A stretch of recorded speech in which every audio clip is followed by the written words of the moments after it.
Well, let us chant from verses 11 to 20 of chapter 9.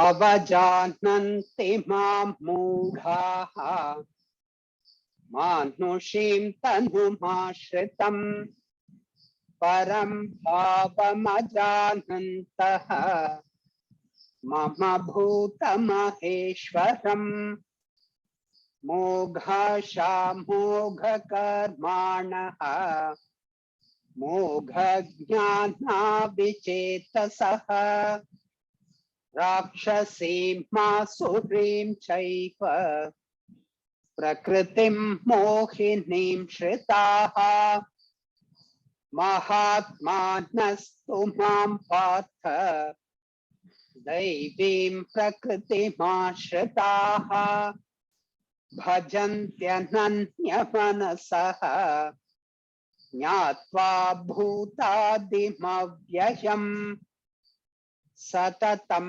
Kirtayanto Ma Yatantascha Dridhavrataha Namasyantascha Mam Bhaktya Nityayukta Upasate Jnana Yajnena Chapyanye Yajanto Mam Upasate Ekattvena Prithaktvena Bahudha Vishvato Mukham Aham Kraturaham Yajnaha Swadhahamaham Mantrohamahame Vajyam Aham Agniraham Hutam Pitahamasya Jagataha Mata Dhata Pitamaha Vidyam Pavitra Munkaraha Riksamaya Jure Vacha Gatir Bharta Prabhu Sakshi Nivasa Sharanam Suhrit Prabhava Pralayasthanam Nidhanam Bijamavyayam Tapamyahamaham Varsham Nigrinam Yutsrijami Cha Amritam Chaiva Mrityuscha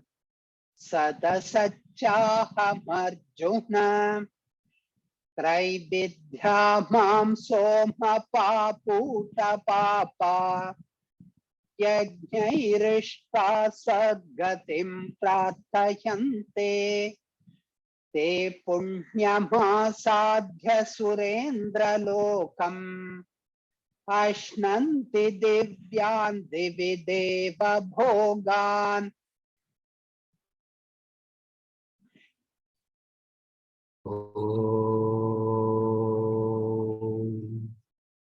Om Sahana Vavatu Sahana Bhunaktu Saha Viryankaravavahai Tejasvinavaditamastu Mavit Vishavahai Om Shanti Shanti Shanti.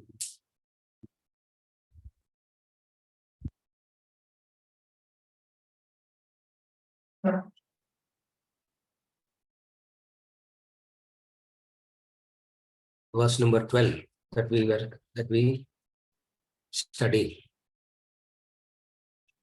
spoke about of vain hopes, of vain actions, of vain knowledge, and senseless.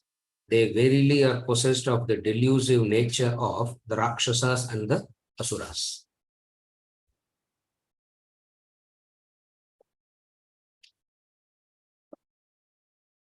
All he calls it as delusive, moga, vain.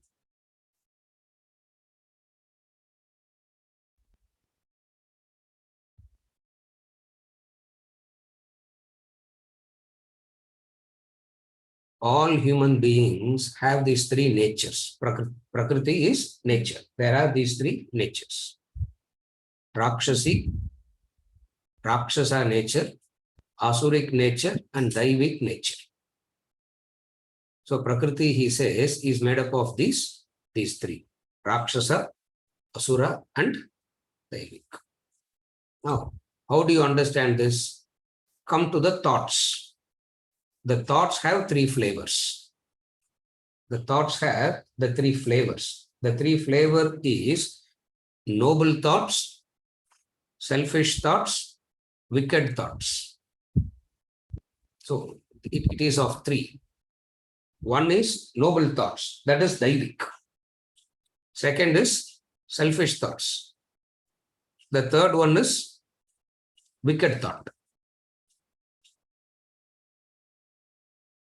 These are the three basic classifications. In the Shastric language, in the modern day language, you can call it as a good noble thought, selfish thoughts, and wicked thoughts. In the language of the Shastras, it is called Daivik, Asuric, and Rakshasa. That's the Shastric language, and this is the modern day language, but both means the same. Second is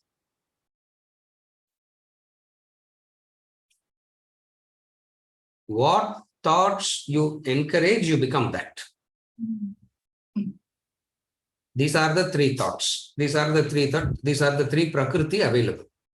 Noble, selfish, wicked. Wicked is rejoicing the pleasure, rejoicing, causing pain to another. That is wicked. What is wicked means? You love causing pain. Not only you love causing pain,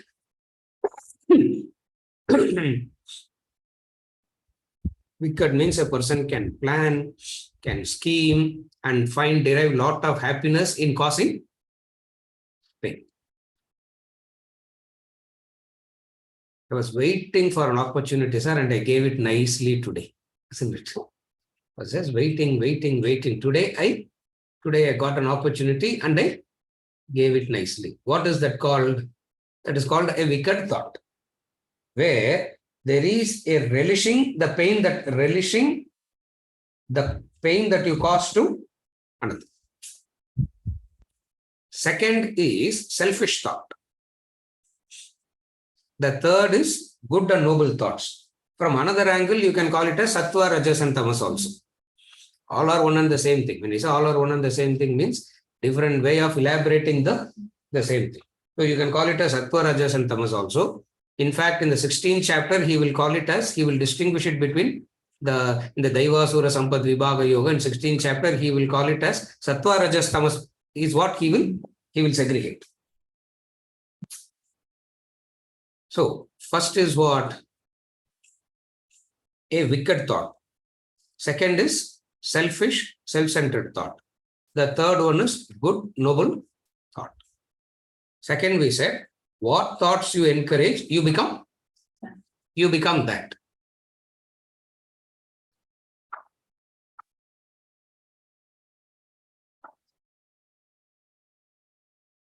And the idea is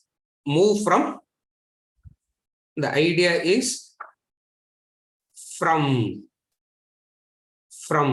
wicked, tamasic, terrible, giving pain to others.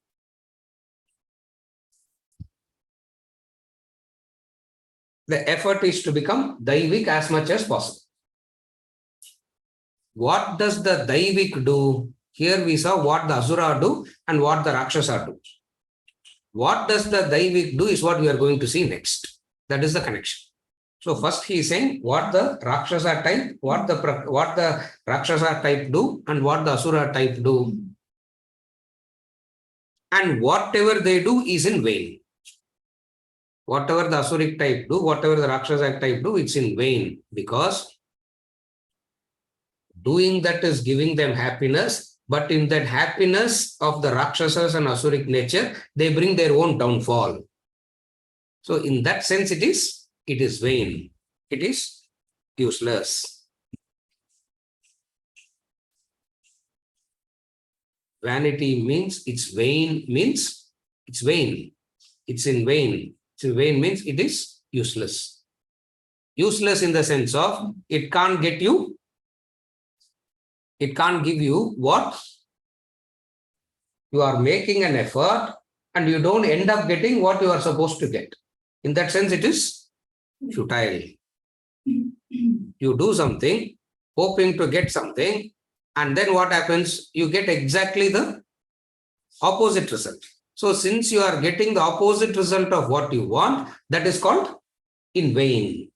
Therefore, he says, all these people, whatsoever they do, it is vain.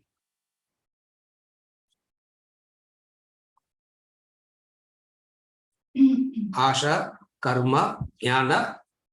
We saw that in detail last week. We are not going into that because we saw all the three in detail. All these are part of Prakriti. When we say part of Prakriti means because of wrong association in the past, these natures have developed. Now, through proper effort, you got to change the Prakriti. You got to change the Prakriti means from Asurik, Daivi, from Asuric and Rakshasic nature, it has to be converted to Daivik nature. What do they do? How do they do that? That is what the next verse is going to say. The fundamental difference between Daivik nature and this nature, Asuric and Rakshasic, is what? The fundamental difference is Daivik nature says happiness comes through service and sacrifice. Asuric and Rakshasic nature says happiness comes by selfish and self-centeredness. That is a fundamental difference. That's all. Again, what is the difference between Daivik nature and the other two natures? Now we are combining the other two natures into one. First we said there are three, and now we are combining the two into one by saying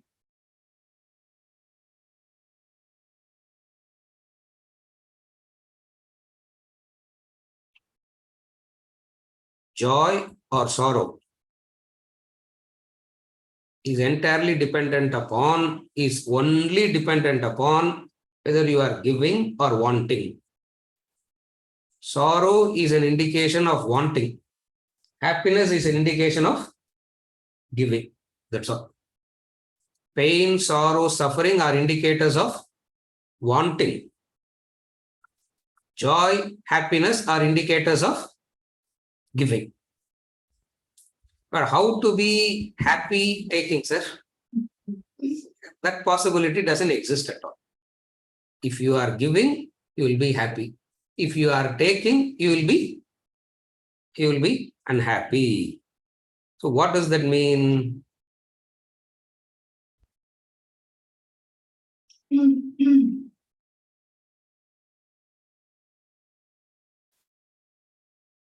One kind of happiness you get by putting down somebody, isn't it? There is one kind of happiness. By putting down somebody is one kind of happiness. Another kind of happiness is causing injury and relishing the pain that the other goes through.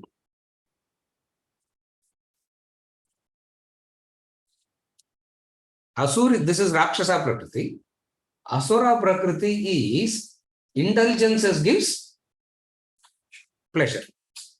More you indulge, more the pleasure. More you indulge, more the pleasure. Okay, what is the result of indulgence? The result of indulgence is fatigue. The result of indulgence is fatigue.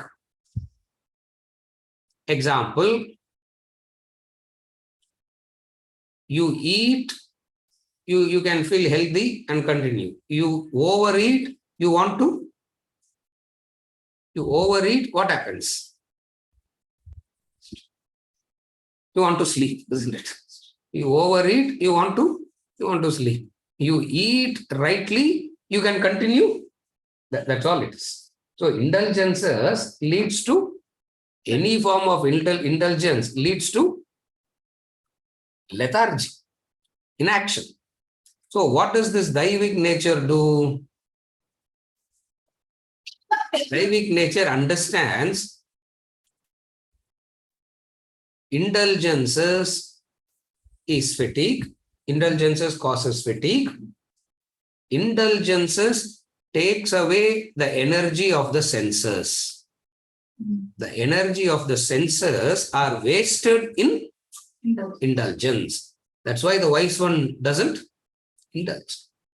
Meaning, it has got limited energy. In indulgence, why do you want to waste that energy? But people want indulgence because indulgences gives a kind of instant happiness. Because of that instant happiness, they believe that that's the way to live life. What is moha? Understand the definition of moha now. Moha is nothing but trying to keep the instant pleasure as a permanent pleasure. That's the moha. What is moha now?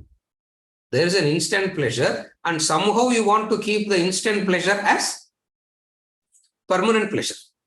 How is it possible? Because we saw that yesterday. No, that pain, pleasure is kept alive because of pain element. The pain element is kept alive because of pleasure. So one is for one to exist, the other is for heat to exist, cold has to be there. For cold to exist, the heat has to be there. For pain to exist, pleasure has to be there. For pleasure to exist, pain has to be there. So the wise one, the Daivik nature, understands how one depends on the opposite for its survival, avoids both. Are you able to follow? One who understands that the one that you are indulging requires the opposite for its survival, understanding that, what do? They avoid. What do they avoid? They avoid both. They avoid both. How do they do that? What do they do? This is what we are going to see in the next two. The next few verses is going to talk about that. For pleasures fatigue you, we said. Indulgences fatigues you. Second thing, indulgences causes energies gets wasted. What is moha? I'm repeating the 3 steps again. What is moha? Moha is somehow try to keep the instant pleasure as permanent pleasure. Why it is called moha? The instant pleasure, the moment the pleasure has come, along with the pleasure, what has come? The seed for sorrow has come already. The moment pleasure comes, in that pleasure, in the arrival of the pleasure, the seed for pain has come along with it. Whether we like it or not, whether we want it or not, whether we accept it or not, the law doesn't change. Are you able to follow? Therefore, the wise one understands what?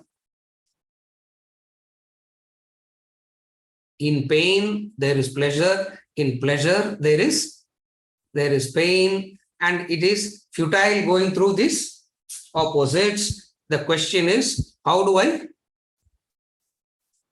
I transcend the opposite? So what is moha? That's why he calls it as futile. Moha is you contact something, it gives you a pleasure, happiness. And that happiness is delusive.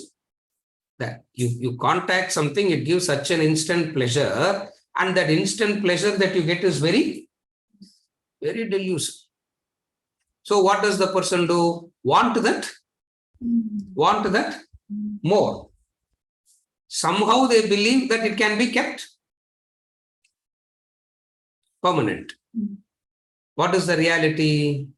The reality is when you are inviting one, the seed for the other is. So when one comes, the opposite is there already. You cannot, no way you can escape. No way you can escape the opposite. Understanding this, a person drops it. Understanding this, Nachiketas in Kathopanishad said, Tavaiva Vahas Tavanritya Gite. Keep your horses and damsels. Chapter 1, section 1, mantra 26, Kathopanishad. Very famous mantra. He said, keep your horses and keep your horses, you keep your damsels. Why? Even the longest life is short only, no, he says. What is the longest life that you are giving me? Because Yama gave him 100 years. But that 100 years, last 40 years is not a pleasant life, no. Okay, you have 100 years, but the last 40 years of that 100 is not a pleasant life. Why? Because backache will start, knee pain will start, block in the heart will come, you can't get up, you can't get down. So 40 years of that life, 25 years of life of slavery, the first 25. So the first 25 is a life of slavery, 60 to 100 is a life of misery. So in the 100 years that you gave, 60 years I am going to live in pain. Are you giving me a boon or are you cursing me? He asked. Is it a boon or a curse? Yama said, oh, problem. Yama said, oh, since you have this kind of a problem, don't worry. You will be a teenager for 100 years and enjoy everything. So you will never get old. You will never get old. Okay, I won't get old. But Yama, can you guarantee that my senses will not become weak? Can you guarantee that? Nachiketas is asking, can you guarantee that my senses will not become weak? Okay, I will be a youth, but my senses? That I cannot help you.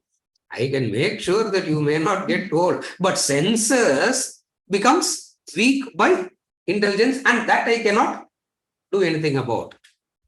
Then why are you giving me all your horses and damsels? Keep them with you. That's Daivik nature. That's called the divine nature, because that person has the clarity in understanding. What is the clarity in understanding?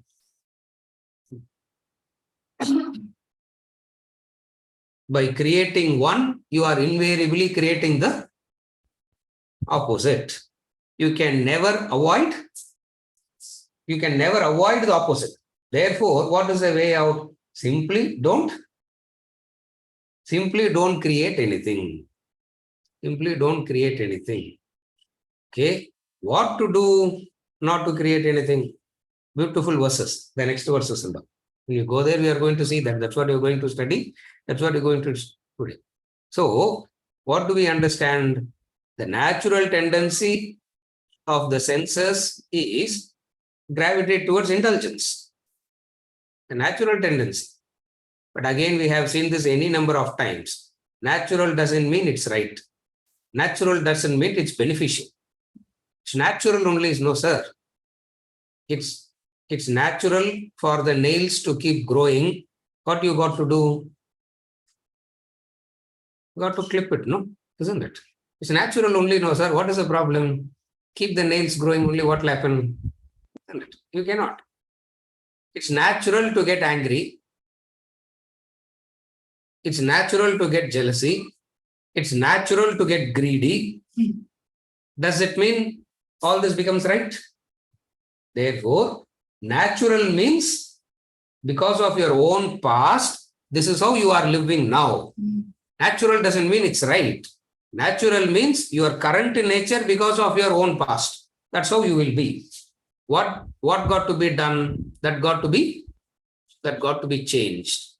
From asuric rakshasic nature, you have to become Daivik nature.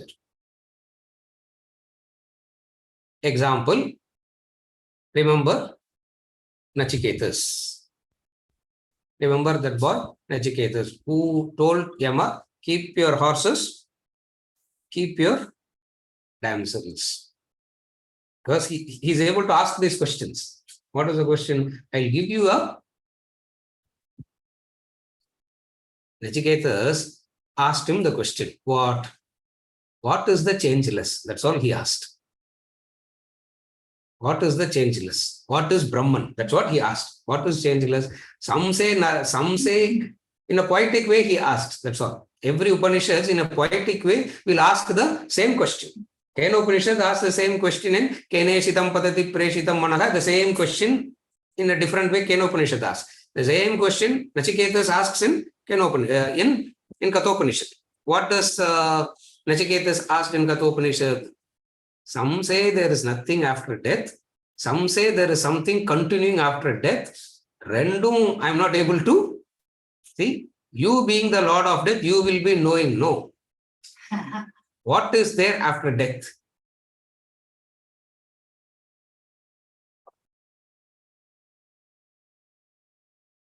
Yama gives an answer which we cannot understand. Raj. He is only bothered about death so much. And he convinced his daughter also to think about it now. Wow. A 5-year-old girl, she is also thinking about it now. Raj. Nachiketas asks this question, for which Yama gives an answer. What is the answer that Yama gives? What are you asking about death, Nachiketas? For I don't understand what death is. For the illusion of life is death. There's no such thing called death. What are you calling? What are you talking as death? You see something, and why are you asking me to explain what you are seeing? For you should be the one who's explaining it. No. Correct? This is Gaudapada's way of answering questions. Gaudapada's way of answering questions is the proper Vedantic way of answering questions, which we don't do nowadays and all. Now, Abdul answer panna, 15-20 also won't. 15-20 also won't come. Since we have to keep the 15-20, we don't do the Gaudapada way of answering. What is the Gaudapada way of answering?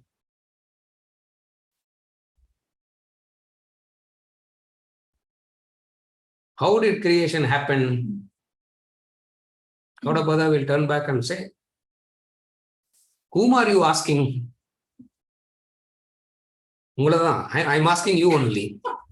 Yeah, I'm asking, who else I'm asking? I'm asking you only. Gaudapada says, I should be asking you this question because you are the one who's seeing a creation. Since you are the one who's seeing a creation, you are the one who should answer it. I am saying there is no creation. Why are you coming and asking me? Yeah, are you able to follow? Yeah, this is the classic. This is the ideal way. This is the perfect Vedantic way of. So Nachiketa, Yama also does the same thing to Nachiketa. You are death, you are saying, and you are calling me the Lord of death also. I'm not able to see death. What is death? There is no such thing called death because death is the greatest illusion of life. Why death is the greatest illusion of life? Jayate mriyate va kadachinnayam bhutva bhavita va na bhuyah ajo nitya sashvatoyam puranah. There is no birth, there is no death, there is only eternal Brahman is what I am telling you, and you are coming and asking me. In fact, Yama says, you should tell me what death is, because I will tell you what permanency is. You tell me what impermanent is, because you are seeing that, I am seeing. Now, this is the same stance Krishna also takes in Bhagavad Gita. That's where Arjuna gets very confused. I am saying I am in depression. What is the cause for depression? Krishna will look back and say, you should tell me the cause. Why are you asking me? Because if I am depressed, I can know the reason. If you are depressed, how will I know the reason for your depression? Because in me, there's no such thing called depression at all. Illadada ketta, how will I answer? Who should explain the snake? The one who's seeing the rope. Who should explain the snake? The one who is seeing the snake. But what these great masters do, they accommodate us so much that they will pretend, they will think how we think also. They will think how we think, they will think what we feel, and then answer from that also. What Krishna is doing in this chapter, he is doing it from that angle. In what all ways we think, in what all ways we feel, he is thinking and feeling and trying to answer, which is a headache for him. Unnecessary headache for him, because he is so convinced that there is only rope, but he has to see how you see the snake and then give reasons to the snake, and any reasons that you give to the snake, you will not agree also, and then he has to give an. That's why most of the masters don't take up this job of talking only, isn't it? That's why they get enlightened and they simply stay. They won't even say that they know something. Jadabartha Mari, they stay, isn't it? Most of them stay simply like Jadabartha and move away. Why? This is the difficulty. What is the difficulty? How to explain that senses, indulgences takes the energy of the senses, makes you fatigued, tired, and the foolishness is in making the instant permanent. Since I got it instantly, I continue to have it. Fallacy in thinking. Are you able to understand the fallacy in thinking? Since I got it, if I continue to have it, I contacted something, I got pleasure. What is a fallacy in thinking? If I have it with me permanently, contact pannale happiness na. If I keep it with me permanently, permanent happiness.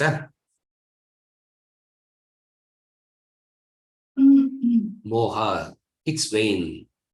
This attempt is in vain. Asuric, Rakshasic nature, all this is.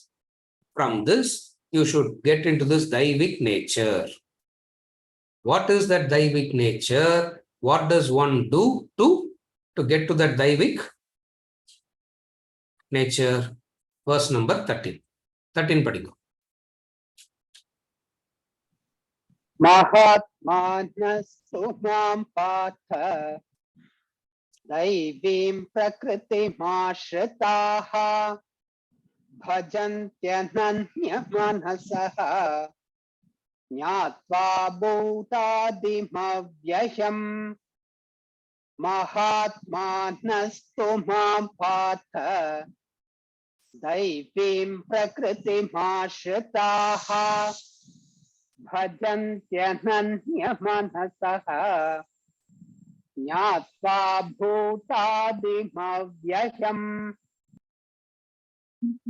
But Mahatmas, great souls, O Partha, possessed of my divine nature, worship me with unwavering mind, having known me to be the imperishable source of beings. But Mahatmas, great souls, O Partha, possessed of my divine nature, worship me with unwavering mind, having known me to be the imperishable source of beings.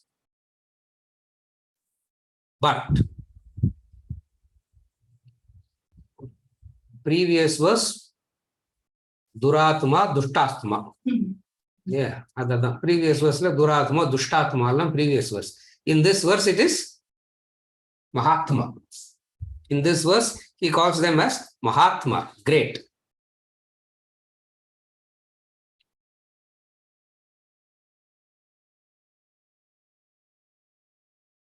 Mahatmana, they have a very good thought disposition.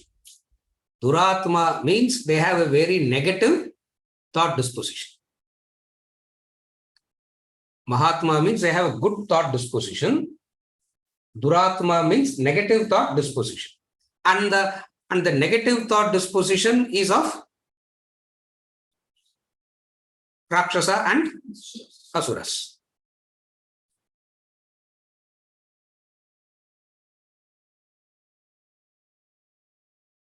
Very pleasant person, sir, we say, isn't it? It's a very pleasant person. What is that pleasantness in that person? Not the physical features, no. Yeah, not the physical features. It is the inner personality. Correct? When we say somebody pleasant, we don't go by the physical personality. We go by the mental clip. But then today, pleasant personality means we have to look good, isn't it? If you don't look good, make up, isn't it? Because you lack goodness, make it up, isn't it? Yeah, makeup means what? So it's just not there. It is not there. Yeah. Makeup, isn't it? Yeah, it is not there, but then you show as though something is there, as the makeup, isn't it? Another makeup, yeah, making it up. Makeup, making it up. What is making it up? There is no pleasantness, there is no beauty, but then you make it up to look pleasant and beauty. That is external. When we talk about pleasant person, here we are talking about the inner personality. The inner personality in relation to the thoughts. So Duratma is a people with negative thoughts,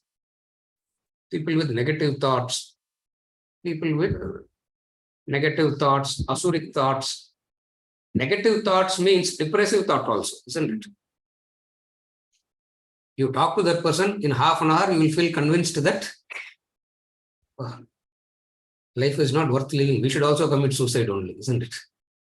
Because he is convinced that nothing good in life. So talking to that person, that is Duratma. Duratma means negativity in all forms. And there are various forms of negativity. Depression is one form.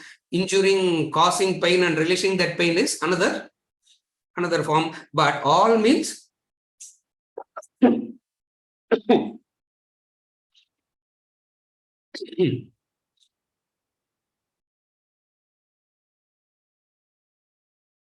what is the practical indicator of Mahatma? The practical indicator of Mahatma is acceptance.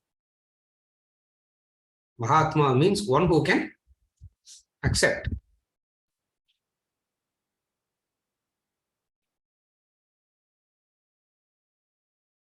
When acceptance grows, spirituality is growing. You cannot ask for spiritual growth and then say, I will accept. By acceptance, you grow spiritually. So who is a Mahatma? A Mahatma is one who has this ability to accept.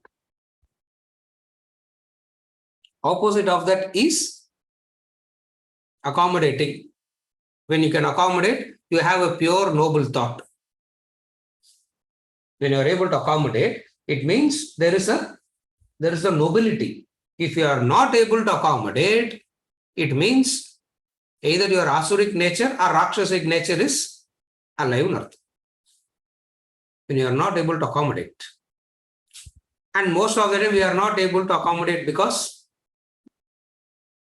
nature is there, no prakriti. The asuric rakshasic prakriti will not allow you to accept. Adveshta sarvabhutanam maitra karuna evacha nirmamo nirahankaraha samadukka sukakshami. 12th chapter is going to talk about. In the 16th chapter, again, he is going to talk about qualities. So, 12th chapter, you will get some qualities. 13th chapter, you will get some qualities. 16th chapter, you will get some qualities. So Mahatma equals 35 plus 20 plus 26. Mahatma na அப்படி போட்டுக்கோங்க.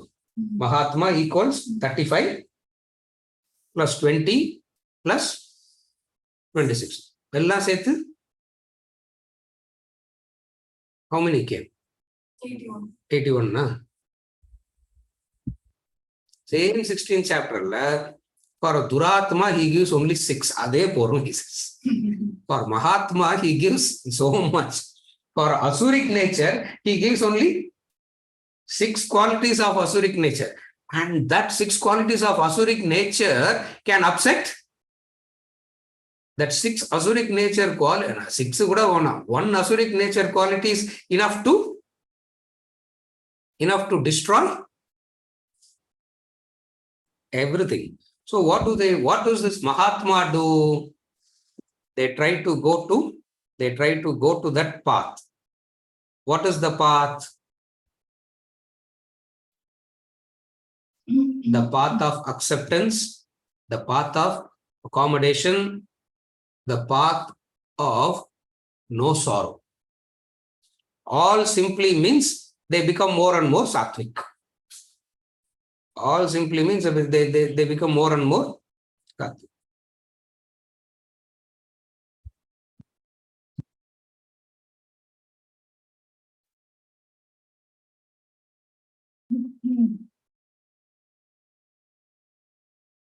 A divine person is one. Please understand here, we are not talking about the enlightened person here. Don't confuse. Here we are not talking about the enlightened human being. Here we are talking about moving from Rakshasa, Asura to Mahatma. They are not enlightened people here. If you take them to be enlightened, then you missed the sadhana part. Then you missed the part of what he is giving to you for you to practice. So here he is not talking about enlightened person. He is talking about the person, the Mahatma who is in the path, who pursue the supreme self. They are the pursuers, means they are not yet enlightened. Enlightened means Sita Prajna Lakshana. That is different. Here we are only talking about the Mahatma. The wise one recognizes. What do they recognize? They are possessed of my divine nature. Rakshasa, Asuric nature la indu kadayadu, he say. Whatever you saw previously is not belonging to me. That divine nature belongs to me. Why does he say that divine nature belongs to you, belongs to him? Anything that gives pleasantness, anything that gives you santosha, anything that gives you ananda is divine. By nobility, by service and sacrifice. That is implied here. That is implied. The bliss of service, the bliss of doing something noble is the ananda, and that is of my nature. That belongs to me. Why? Because divine is that which is ever pleasant. Divine is that which is ever soothing, ever comfortable. So all that is soothing, comfortable, and all that belongs to me. For the Asuric nature, Asuric and Daivika, Asuric and Rakshasa nature. Adu Moha and Maya is responsible for that, not me. Moha and Maya is responsible for the Asuric nature and all. I am by this nature, divine nature. How a person should live life, he lives life. He is a Mahatma. How a person should live life, that person is living. Therefore, that person is called a Mahatma. A Mahatma is one where all activities are happening, but one part of the personality is anchored to divine God. As they do all the activities, one part of them is ever anchored to God, divinity. Ananya Manasa. Ananya Manasa means while doing so many things, the focus is on one. That is called Ananya Manasa. It's not just doing one. While doing so many things, the focus is on one. That is called Ananya Manasa. Normally, we think what? So many things means it is distraction. So I have to do only one. You can't do only one. You got to do many. You got to do many. So you can't just do only one I will do. Can't. Because life is such that you got to do many, that doing many need not distract you. That doing many need not distract you. That doing many will not distract you. Ramakrishna Paramahansa gives this example of the mother. The mother will be doing so many things, but constantly watching the child sleeping. She is not sitting looking at the child sleeping only, isn't it? Ramakrishna gives this example. He says, the mother is cooking, the mother is washing, the mother is cleaning, the mother is doing everything. But Ananya Manasa is there on the child that is sleeping. Yes or no? That's all. So who is a Mahatma? A Mahatma is one who does lot of things. Lot of things means all the required obligations that person will do. Lot of things means what?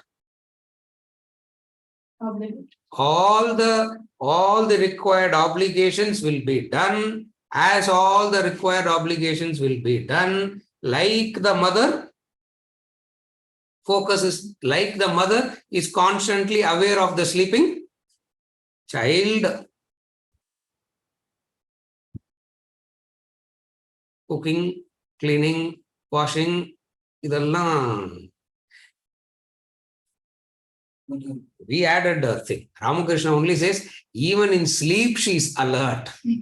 Ramakrishna says that. Even in sleep, she is alert. Correct? The child turns this side, the child turns that side, the mother wakes up. It means what? If she can be alert in sleeping, how alert she will be during waking. But then you will see her doing all the obligations. So as you keep doing all your obligations, Ananya Manasa. Now he will call it as Ananya Manasa. Later on he is going to call it as Ananya Chinta. Various words. Now he is calling it as Ananya Manasa. Elsewhere he is going to call it as Ananya Chinta. What is what? Superficially, if you look at it, that person looks very active and involved in the world. But who is a Mahatma? As that person is very actively involved in the world, doing the obligations, living life in the way that it ought to be lived. The focus doesn't shift. The focus doesn't shift. What is the focus? What is the focus? I am the focus. What is the focus? Krishna says, who's a Mahatma? As they do everything, the focus don't change. One, the beauty of this training is both can be done together. One will not distract you from the other. In all other Ananya Manasa, distractions. Remember the difference. He gives that example, no? Swamiji gives that example. A boy is in love with the girl, ask him to copyright a paragraph. 10 mistakes will be there. He's not supposed to write originally. He just asked to copyright. That just copy. Yeah. And all the copy paste is very easy nowadays, isn't it? You don't have to do. So you have to write the 10 sentences. 10 spelling mistakes will be there. Why? Because Ananya Manasa isn't there. Distractions. Here, doing your obligations while focusing on me will not be a distraction. That is the Mahatma. Mahatma is one who's got that training. Are you able to follow now what he said? Worship me with unwavering mind, having known me to be the imperishable source of beings. They know me. What do they know me? How do they know me? They know me as the source. Since they know me as the source, they are very clear about what they are very clear about what they want to do. Since they are very clear about what they want to do, what they do, they go through their obligations while remembering me. And we have seen it any number of times. Remembering me means remembering the goal, remembering the purpose. Remembering me is not remembering the body of Krishna. Remembering me doesn't mean remembering the form of Krishna. Remembering me implies remembering the goal, the purpose. You follow? The purpose, the goal. What is the purpose? What is the goal? Moksha, liberation. Aikyam is the goal. Wanting to become one is the goal. Why are they doing all that they want to do? Because they understand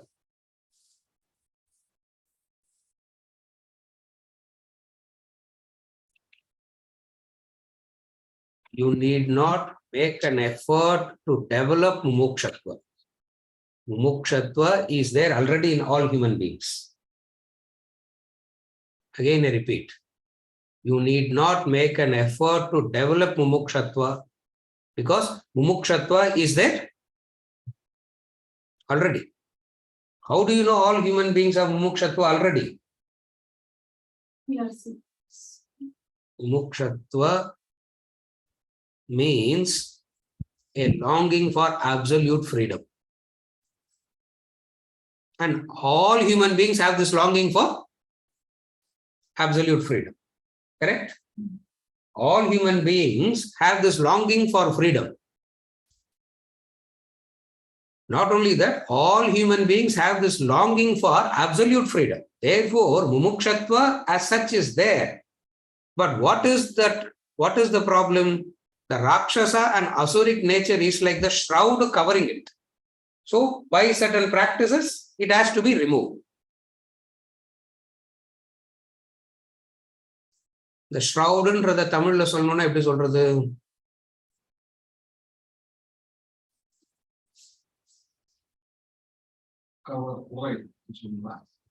போர்வை போட்டு மூடி வச்சிருக்கதா? போர்வை போட்டு மூடி வச்சிருக்கிறத என்ன செய்யணும்? It is the covering that is blocking it. All that you got to do is what? Remove the covering. Verse number 13, he says, Mahatmas are those who have removed that covering. Mahatmas are those who have removed that covering.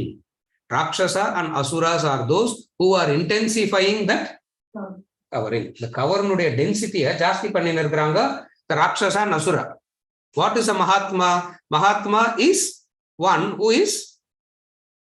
has shifted the focus to removal of the covering. What does that? How does he actually do it? Mahatma is doing that. Okay. How does he actually do it?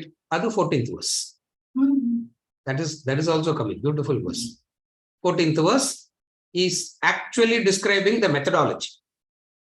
What is the methodology? Actually, 14 and 15 combined.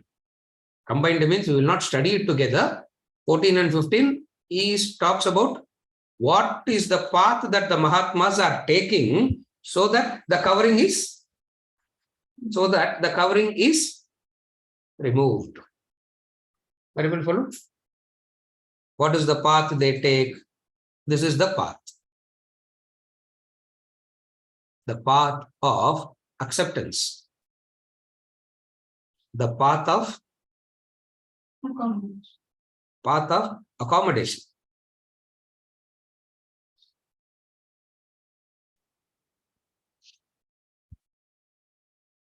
Daivik nature, Sattvic nature. Rakshasic nature, Rajasic nature. Asuric nature, Tamasic nature. So who is the Mahatma? Mahatma is one who has shifted to focusing on Sattva Guna. The effort and the attention has shifted to Sattva Guna.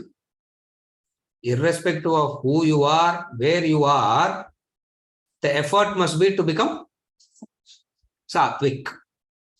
Irrespective of where you are, what you are, the effort is to become Sattvic. Who is Mahatma now? A Mahatma is one who has started that.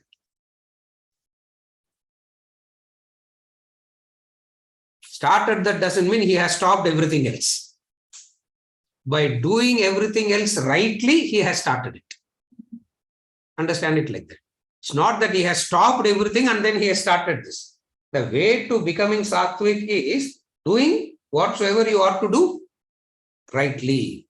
So it is not stopping what you are doing and starting something. That is not Mahatma. Whatsoever you have to do, you bring in certain attitude changes. You don't change the actions, you don't change the activities, you bring in certain attitudinal changes. So Mahatma is one who's not interested in changing the activity, changing the action. Mahatma is one who brings about the attitudinal change. And that makes a difference. Because you can't change the activity, you can't change the action. Why? You have that vasana already. That's your vasana already, that your swabhava already. You can't change it. By you changing it now, by you stopping it abruptly and starting something, nothing is going to change in the sense of growth. Therefore, what does the Mahatma do? Remembering the goal, they change the attitude. So it is not change of action, it is not change of activity, it is not change of personality, it is not change of persons, it is not change of environments, it is changing the attitude towards the action. It is changing the attitude towards the person. You don't change the action, you don't change the person. What do you change? You change the attitude towards. What does the attitude change means? From Asuric, Rakshasic? From Asuric and Rakshasis, you become Daivik. And what does Daivik means?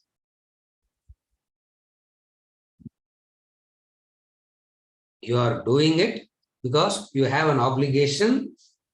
The purpose is not to do it. The purpose is by doing it, the layer becomes thinner. Doing it is not the purpose. By doing it alone, the layer becomes thinner and thinner. That is the Mahatma. That's what he says by the focus is on me. So when he says focus is on me, they remove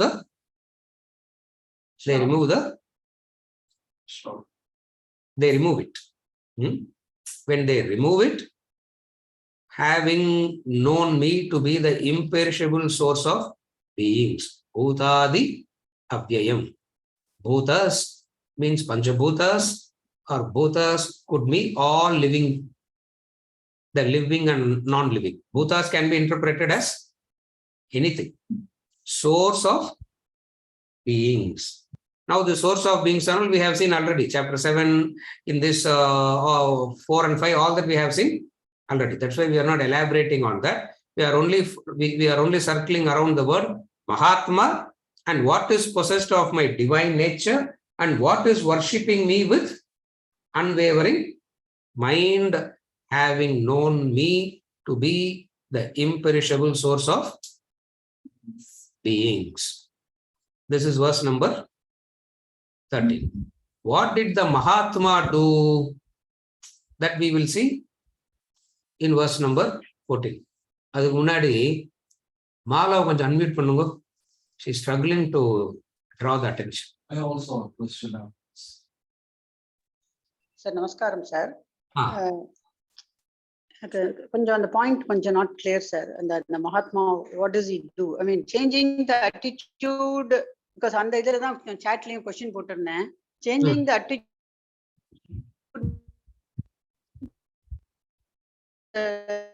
like I'm a Rajasic person. It acts now. So do I Mala, disconnect? Do I?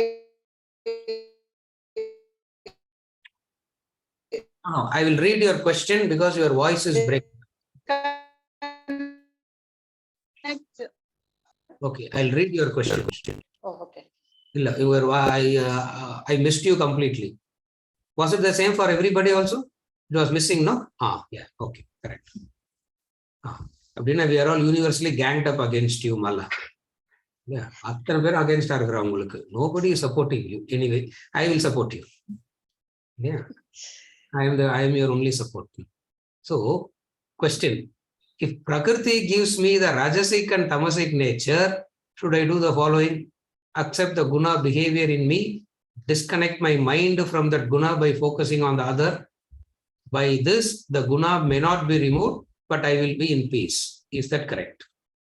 In the above situation, even though the bad guna in me does not affect me, it might affect others and cause disturbance in the family, stroke society.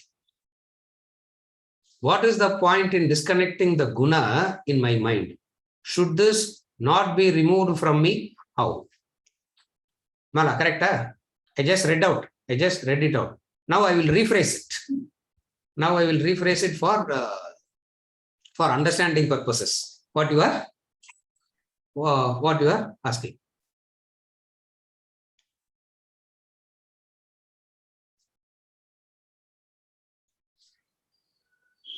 Prakriti gives me the Rajasic and Tamasic nature. Prakriti doesn't give you the Rajasic and Tamasic nature. Your own past actions is your present Prakriti. That you have to be very clear first. When we say Prakriti gives, it's not that some Prakriti has given you Asuric and Rakshasic nature.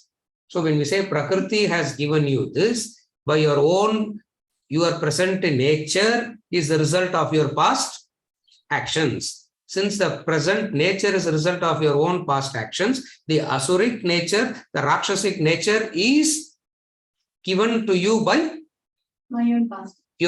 Is given to you by your own self. That is very clear. Based on this understanding only, we are going to build the arguments. Mala, are you okay? Yes. Vasanas, yes. Based on this premise only, we are going to build the arguments. Okay. Accepting the guna behavior in me, disconnect my mind from that guna by focusing on the other. I mean higher. I meant higher. Higher, correct. By focusing on the higher, correct. Disconnecting the guna from the Rakshasa Asuric nature line, the disconnect and shift the attention to the higher. By this, the guna may not be removed. The higher attention, if you shift the attention to the higher, by this, the guna may not be removed. Abdin, she is making a conclusion. Mala, this is the only way by which the guna gets removed.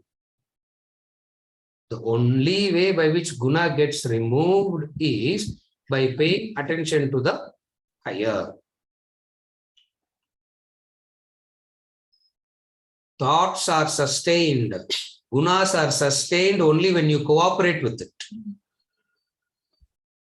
Oh, right. The Asuric nature and Rakshasic nature will be kept alive only, or is very much alive only because you are cooperating with it. You are going along with it. Since you are going along with it, you are cooperating with it, it is there. So the moment you shift your attention to the higher, that is the only way the guna gets, the Rakshasa Asuric nature gets removed, and that is how you get peace. That is the only way to get peace. And this peace is for what? We have seen this already. The peace that we are looking for is not freedom from agitations. The peace we want, because in this peace only, that peace is a prerequisite for gaining knowledge. We are not interested in mental peace. We are interested in the peace so that when you have the mental peace, you are ready to gain knowledge and understanding. So, even though you have the bad guna, it does not affect you. Okay, sir. Now she is bringing in a different situation. Okay, it does not affect me. Ennode attitude la na change panikira. It stops affecting me, but it might affect others and cause disturbance to others. Huh? It might cause affectation. Okay. It might cause affectation and it might cause disturbance to others.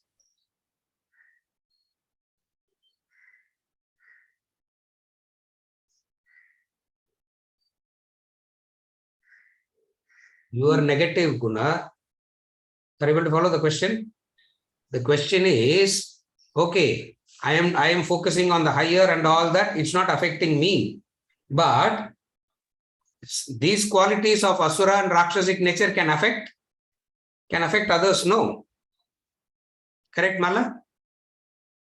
Can affect others. But just now you said the gunas will perish. Correct. That is the answer. It will perish. You will stop affecting the others. That's how I started the description of Mahatma by what? Acceptance. Are you able to follow? Disturbance you create, only your non-acceptance is the cause for disturbance. The moment as a Mahatma, as a practice you start accepting, how can you cause disturbance? A pleasantness comes, no? It's answered.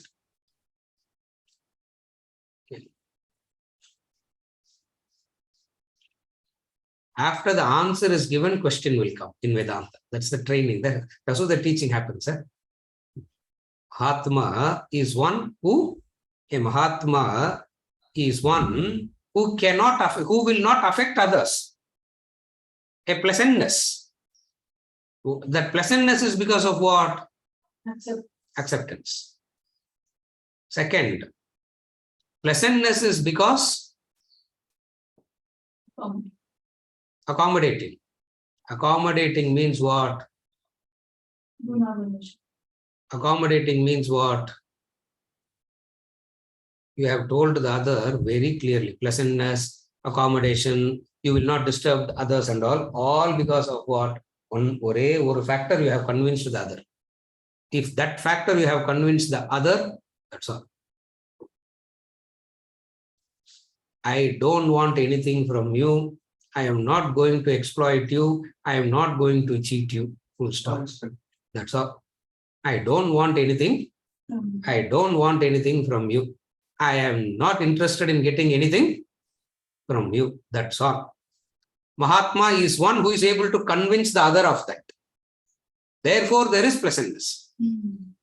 Disturbance comes only when when both of you are fighting for the same thing. Disturbance comes only that, isn't it?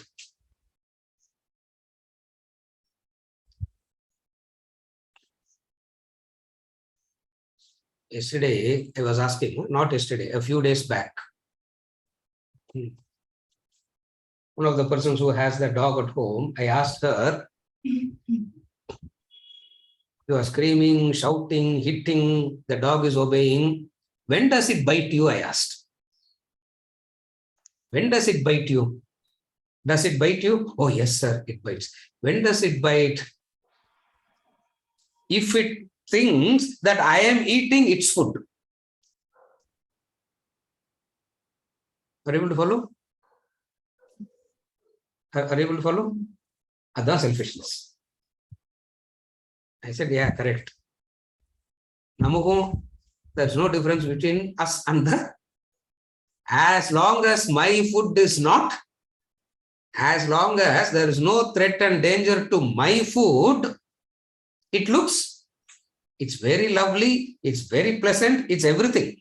But the moment it sees a threat to its food, from who? From the master, what it will do?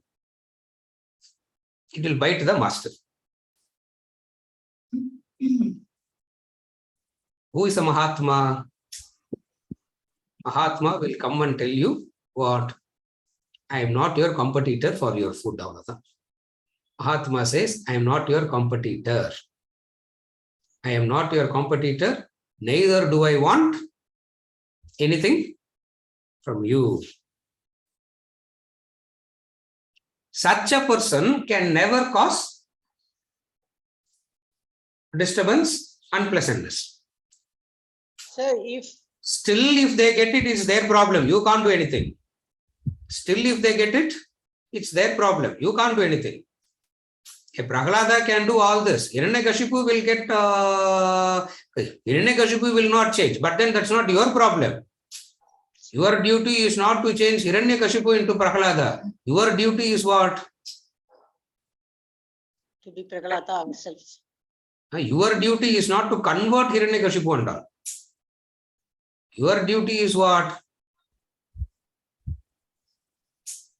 Where all Hiranyakashipu nature is in me, I try to avoid that. That's all.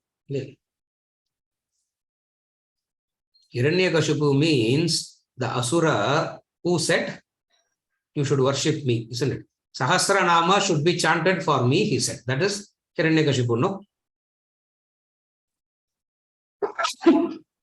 Who is a Hiranyakashipu? A Rakshasa. What did he do? Sahasra Nama should be chanted for me. Prahlada said, Sahasra Nama will be chanted only for Vishnu. Idols will be kept for Vishnu. Hiranyakashipu did what?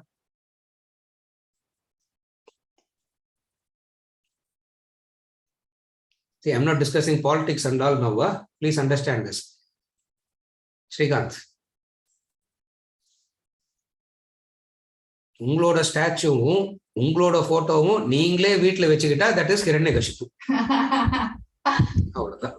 That's what Hiranyakashipu did. I'm not saying Srikanth. Hiranyakashipu did that. அவ்வளவுதான். And everybody's house, they have their own photos, no? Why do you have to keep your own photos all over the house? You are supposed to keep your wedding photograph, the father's wedding photograph, mother's wedding photograph, the children's wedding photograph. Yeah.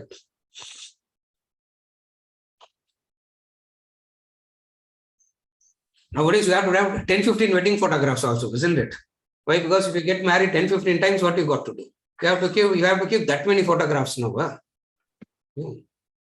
Sir, one question. I couldn't control my laughter. One of I don't know who showed me. Yeah. I think Ranjini only showed me. Correct. Some serial. Something was happening. Something was happening. Dialing.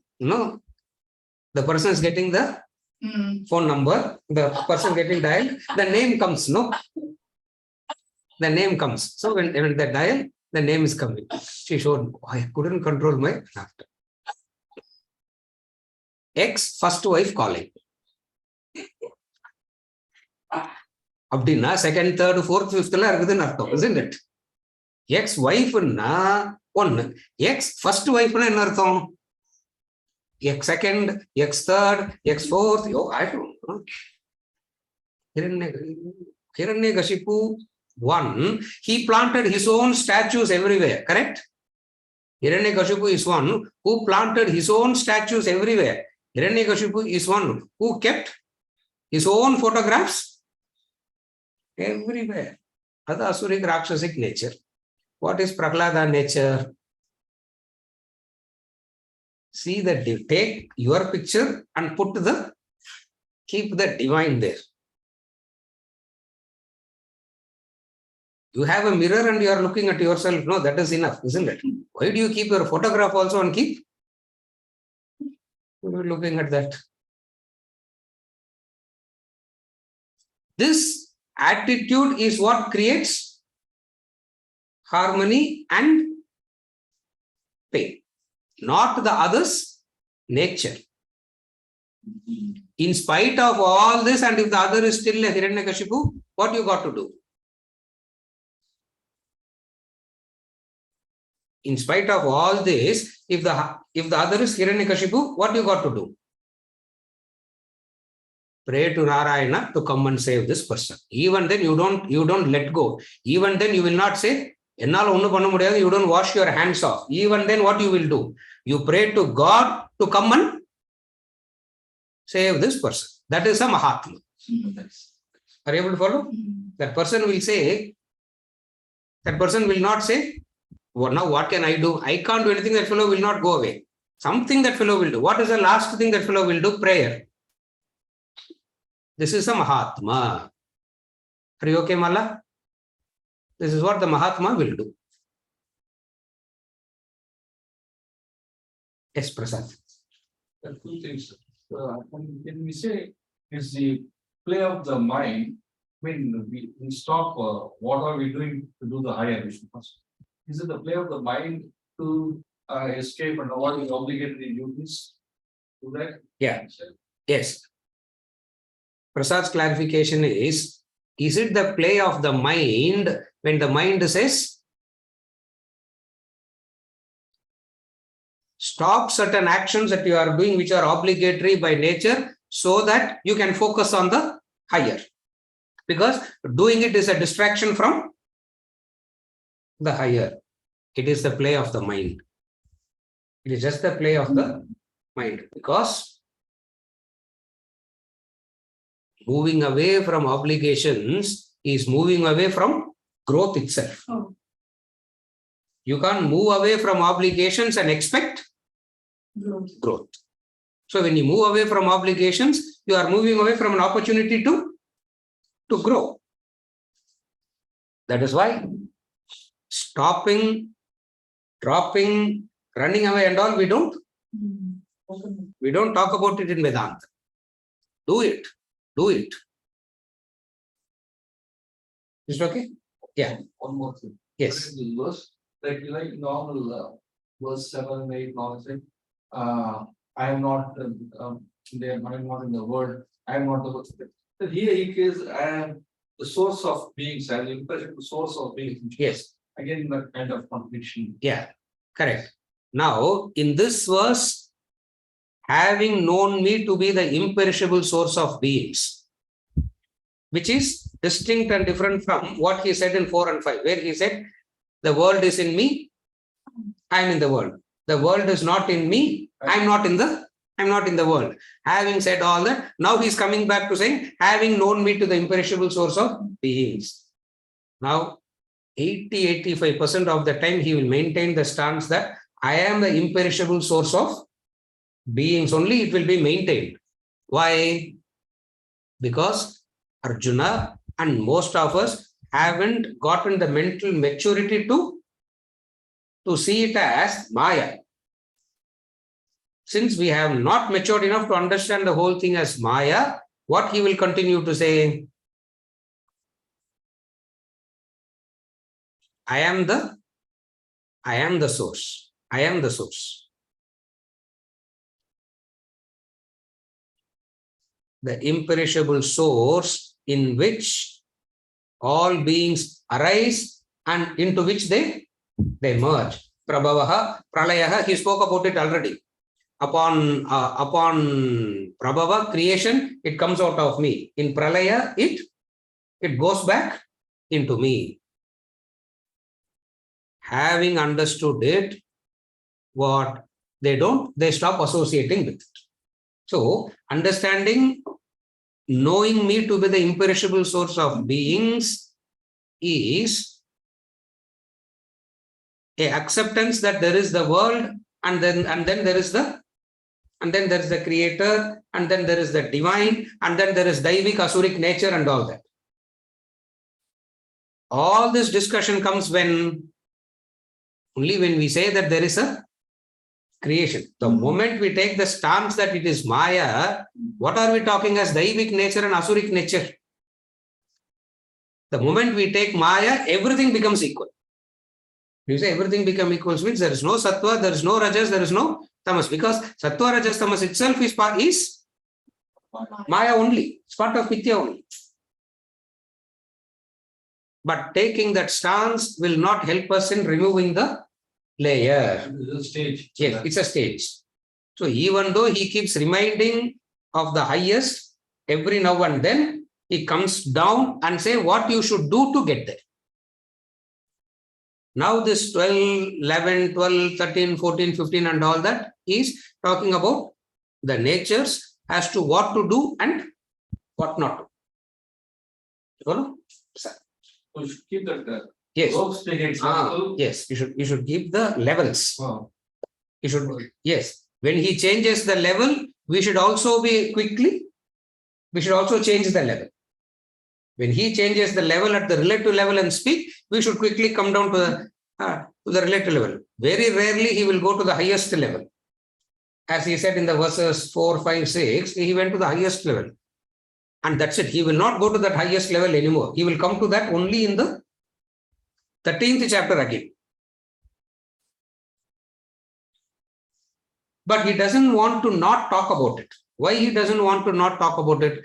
Otherwise, people will take the dualistic philosophy as real. They will start misunderstanding the world is real, there is a God, there is the sorrow, there is a suffering. People will start concluding wrongly for that reason. Are you able to follow? The last one, Punit.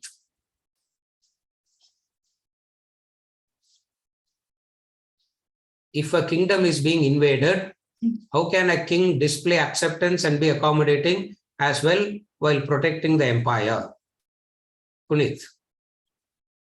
When the kingdom is invaded, the duty of the king, the duty of the Kshatriya is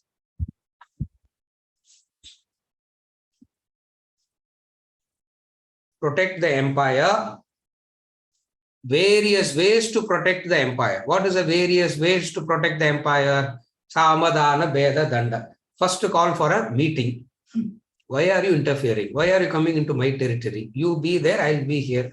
Let us not get into all this quarrel. Sama, Dana, Beda. If all this doesn't work, that fellow will take up Danda, the war. It's not that as soon as the invasion happens, the fellow also starts fighting. Sama, Dhana, Veda, Danda. So when all this doesn't help and his duty is to protect his empire and kingdom, how that king will do it? He will not wage a war out of hatred. He will wage a war out of obligation. Exactly this Mahabharata war is that situation. Arjuna, Krishna's advice to Arjuna is what? Don't fight this. Duryodhana is fighting, having hatred towards you. Arjuna, you fight, but fight without hatred towards Duryodhana. When you can fight without hatred, that karma becomes karma yoga. That's how you purify yourself. You should fight. The duty of the king is to fight. But straight away he will not get into, straight away fight will not happen. Fight is the last inevitable resort. Even in Ramayana, how many times Rama sent messengers to Ravana? The bridge is built. They all reached Lanka. The war is to start. Everybody was ready. So geared up. Rama says, let us have one more round of discussion, no? Can we have one more round of discussion? Vibhishana said, idella velekavadu. Vibhishana said, it will not work out. Sugriva said, it will not work out. Lakshmana is already ready. Lakshmana is already ready. Hanuman says, Ramo Vigrahavan Dharmaha. Rama, whatever Rama does is Dharma. Therefore, we will go for another round of discussion. He is not an invader. Ravana is not an invader. Ravana is the one who has stealthily taken. See, even there you see how the Kshatriya works. So, whom to send? Yeah. One is to go for a meeting. And more important is whom you send for the meeting. No, that is very important. Yeah. Meeting yaar porudundradha mukyam. Whom to send now? Management discussion is happening now. Harvard, Stanford graduates are sitting and discussing. Whom to send for meeting now? Rama said, send Angada. Young boy, 25-year-old boy. Angada, send that boy. Let him go and talk peace. Everybody asked him, why are you sending this young fellow? What does this young fellow know? He will go and mess it up only. Rama said, no, let him go. Because when this boy goes, when Ravana looks at Angada, Ravana will remember the father Vali. Vali, the friend. So chances of him listening is more. So send him. That's why I am sending him. When that also didn't work out, Rama had no problem of waging the war. Even then, last day he said, I'll give you, go back. Even now, you don't have to. Even now you have a chance. Even now you have a chance. A person can afford to take this noble stance only when the person has an inner strength. Remember this. Noble stances you can take only when you have inner strength. When you don't have inner strength, you can pretend to be noble, but it won't work. Rama was able to take this noble stance. Extraordinary character, extraordinary person, Rama. Why? Because he's having this inner strength. And that inner strength makes a person a Mahatma. The inner strength is what makes a person. So, to answer the question, first, he will display acceptance, accommodating by having a conversation first. Out of court settlement, let us try first. Amicable, we will try again. We will resolve it amongst ourselves first. Namakulla resolve panna mudiyala, we will go for arbitration. Arbitration work out alana, take the gun and shoot the fellow. I don't know. Isn't it? You follow Puneet?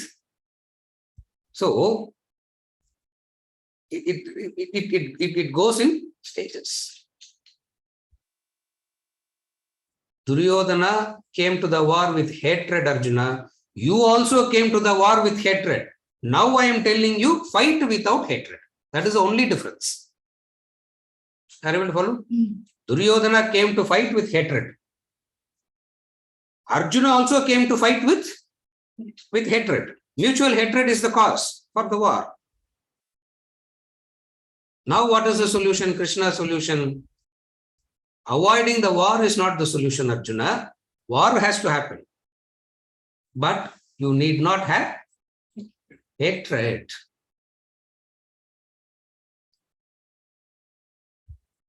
The paradox. How can you kill and not have hatred towards the person you are killing? That is a Mahat. Is it okay, Punit? Yeah. Is there anything else? Yes, Mala has again question. Mala.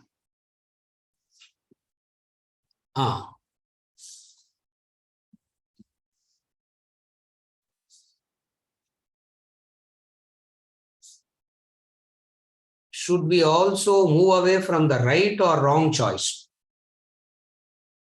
by focusing on the other? Because the right and wrong choices are relative to an individual. Problem in the family is also because of everyone want to exercise what they feel is right without realizing that the choice is subjective. Correct? Accommodating others, na what? Accommodating others, helping here. Mala, can you say what you are? Can you say what you are saying? What I wanted to know is like, should we move away from, what is right, what is wrong, such an analysis, just by focusing on the higher, so that with a complete acceptance that right or wrong is always subjective to the individual, to the time, to the place, etc. Correct. And hence will focusing on the higher help me to come out of the right or wrong, because my mind sometimes, wants to, my mind sometimes gets confused as to what should be right, what should be wrong, blah, Correct. blah, blah. So should I, even if it is wrong, should I simply just leave it as, okay, let it be wrong, let it be right. Just come out of that. Correct. And focusing on the higher, will it help me? Mala, at one level, there is a definite right and definite wrong. There is no right and wrong only when you take the level of. There is no such thing called right and wrong. At what level? There is no such thing called right and wrong only from the highest level. At the relative level, at the sadhana level, definitely there is something called right, there is something called wrong. That is why we say, do something, don't do something, we say no. Krishna throughout the Gita is saying, do it, do this, don't do this. It means, when he said do it means it's right. Don't do it means it's wrong. Where comes the problem is, the entire focus on this should be on you trying to practice it only for yourself and not imposing this on the other. Whatever is right and wrong, you should try and practice it. You should not impose it on the other. Because your goal is different, the other one's goals are different. Therefore, imposing becomes a conflict. Imposing turns into a conflict. Are you able to follow? Therefore, don't say there is no such thing called good and bad and all. Definitely there is certain things that is good.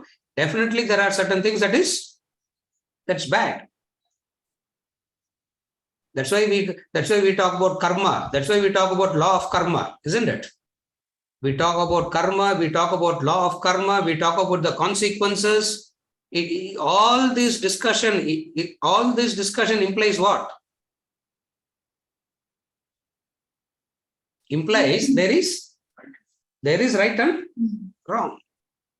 When we say it is subjective, it means it is subjective in the sense of you follow it for yourself and not try to impose it on the other. Isn't it? Subjective to the goal. You follow it for yourself. Why you are following it? Because you have a goal. In order to get to that goal, you have to do this. That's why you are following it. Now, how can you impose it on the other when the other person doesn't have this goal? So conflict comes only when imposition happens. When you try to impose it on the other, then only conflict happens. Otherwise, there is no conflict. Positional expectation. Yes. Even expectation, correct. Even expectation. Because you think this is right, this is wrong, you expect everybody must stick to, you expect everybody should stick to it. We have seen this in Dharma already. We have seen this. What have you seen? If you think this is wrong, you will not do it. But others, if they do,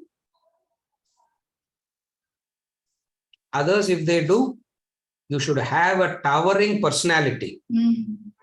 If you want to influence the other, if you want to help the other, remember Bala, if you want to help the other must look up to you. When they are not looking up to you, it will not work out. When will other look up to you? Only when you live a life of service and sacrifice. But sir, already I am living a life of service and sacrifice. No. That is everybody's problem. Everybody's problem is what? Idella correct, sir. And already I am doing all this. I am already living a life of service and sacrifice. Even Mother Teresa is insignificant insignificant in front of me. What are you talking, sir? Correct? I'm already living that life. Still, why this problem? Vedanta says, the problem will not exist. Are you able to follow? Problem will not exist.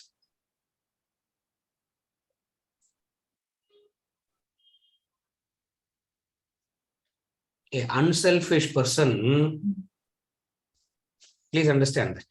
An unselfish person will not expect a selfish to be unselfish. As the unselfishness would a character. An unselfish person will understand what a selfish person will be. No, sir, but that selfish person should be unselfish. No. Only one selfish person will say this to another selfish person. Unselfish person says, this is how they are. What I can do to help them out. You follow? Is it okay, Mala? Yeah. With this, we conclude for today and we start from what does the Mahatma do?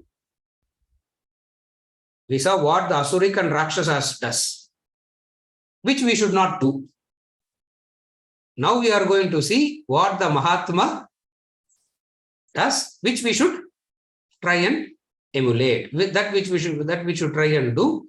We will start with verse number 14 onwards in the next session. Thank you.